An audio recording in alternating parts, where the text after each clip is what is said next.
Jezebel பிரியமான இறை உறவுகளே, பிளந்திருக்கும் புதியதொரு நாளிலே புது தெம்போடு, புது உத்வேகத்தோடு, புதிய எதிர்பார்ப்போடு, புதிய சிந்தனைகளோடு இன்றைய அந்த நாளுக்குள் தந்தை மகன் தூய ஆவியினுடைய அருளோடு நுழைந்திடுவோம்.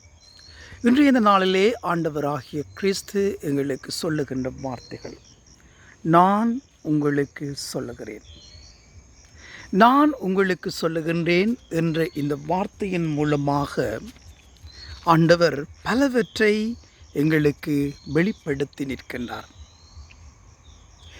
ஆண்டவருடைய வார்த்தை எங்களுடைய வாழ்க்கைக்கு பெரிதும் பங்காற்றுகின்றது. ஆண்டவருடைய வார்த்தையே எங்களை வாழ வைக்கின்றது. நாங்கள் ஒரு நல்ல உள்ளமாக, நல்ல கிறிஸ்தவனாக, நல்ல கிறிஸ்தவளாக வாழ வேண்டும் என்ற நிலையோடு ஆண்டவர் பலவற்றை எங்களுக்கு தன்னுடைய இறை வார்த்தையின் மூலமாக வெளிப்படுத்தி நிற்கின்றார். நாங்கள் எல்லோருமே இறை வார்த்தையை வாசிக்கின்றோம், தியானிக்கின்றோம். ஒவ்வொரு நாளும் இறை வார்த்தையை நாங்கள் வாசிப்பவர்களாக இருக்கலாம், தியானிப்பவர்களாக இருக்கலாம். இறை வார்த்தையின்படி எங்களுடைய வாழ்க்கையை வாழ முன்வருபவர்களாக இருக்கலாம். எப்படித்தான் இருந்தாலும், எந்த நிலையில் இருந்தாலும், இறைவனுடைய வார்த்தையின் நிமித்தம் எங்களுடைய வாழ்க்கையிலே ஏற்படுகின்ற மாற்றம் என்ன? இறை வார்த்தை எங்களுடைய வாழ்க்கையிலே என்ன தாக்கத்தை உண்டு பண்ணுகின்றது? இதை பற்றி நாங்கள் சிந்திக்க அழைப்பு பெற்றிருக்கின்றோம். ஆண்டவர் சொல்லுகின்றார், நான் உங்களுக்கு சொல்லுகிறேன். இறை வார்த்தையை எடுக்கின்ற பொழுது, வாசிக்கின்ற பொழுது, தியானிக்கின்ற பொழுது ஆண்டவர் எனக்கு பலவற்றை வெளிப்படுத்துகின்றார், பலவற்றை எனக்கு சொல்லித் தருகின்றார். அவற்றை நாங்கள் செவிமடுக்க வேண்டும். எவ்வாறு?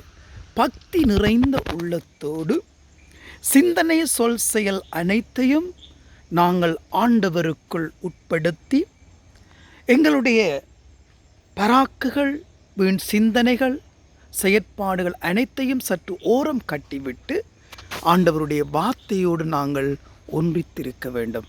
இறைவனுடைய வார்த்தையை சிந்தித்து தியானித்து அதை வாழ்வாக்கும் வரைக்கும் நாங்கள் இறை பிரசன்னத்திலும், இறைவனுடைய ஆளுகையிலும், இறைவனுடைய வழி நடத்துதலிலும் நாங்கள் நிலைத்திருக்க வேண்டும். இவற்றை நாங்கள் மனதில் இருத்தி சிந்திக்க வேண்டும். ஒவ்வொரு நாளும் இறை வார்த்தையோடு அன்றைய நாளை ஆரம்பிப்போம். இறை வார்த்தையோடு நாங்கள் நடைபயிலுவோம். இறை வார்த்தையோடு நாங்கள் அந்த நாளை ஆரம்பித்து இறை வார்த்தையின் நிமித்தம் அந்த நாளிலே நாங்கள் இறைவனோடு பயணமாக தயாராகுவோம். இறை வார்த்தை எங்களுடைய வாழ்வுக்கு வாழ்வாகிறது, அர்த்தத்தை கொடுக்கிறது. நான் உங்களுக்கு சொல்லுகின்றேன் என்ற இறைவனுடைய வார்த்தையோடு நாங்கள் ஒவ்வொருவரும் இறை வழியிலே செல்ல பிரயாசப்படுவோம். அன்னைமரி மூலமாக நாங்கள் எல்லோரும் இறை வார்த்தைக்கு சான்று பகர்ந்து இறை வார்த்தை வழியிலே செல்லும் நல்ல உள்ளங்களாக வாழ பிரயாசப்படுவோம். எல்லாம் வல்ல இறைவன், தந்தை, மகன், தூய ஆவி உங்கள் அனைவரையும் நிறைவாக ஆசிர்வதிப்பாராக.